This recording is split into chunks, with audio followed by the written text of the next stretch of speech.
Crise contre le cancer affirme que c'est pourquoi ils sont complètement engagés.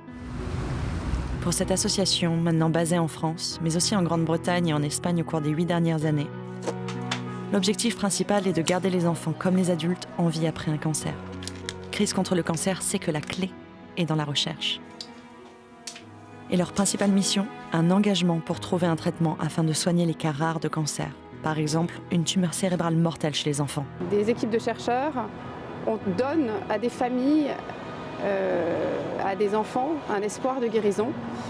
On doit tout tenter pour ça, parce que si demain, on vient vous dire que votre enfant est malade et n'en a plus que pour 2 ans, et qu'il n'y a absolument aucune solution, c'est intolérable. La recherche d'un traitement.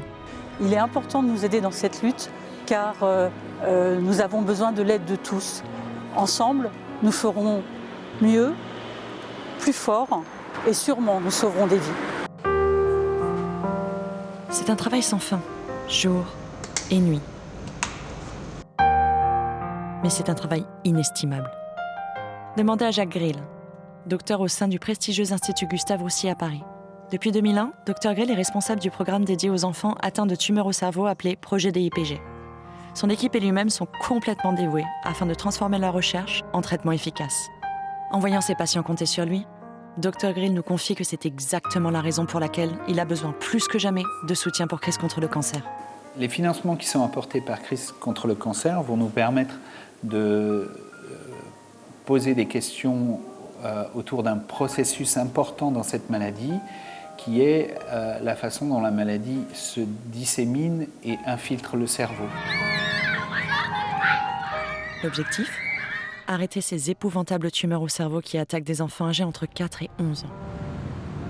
Chaque année, plus de 400 enfants en Europe se font diagnostiquer ce monstre appelé malignogliomas.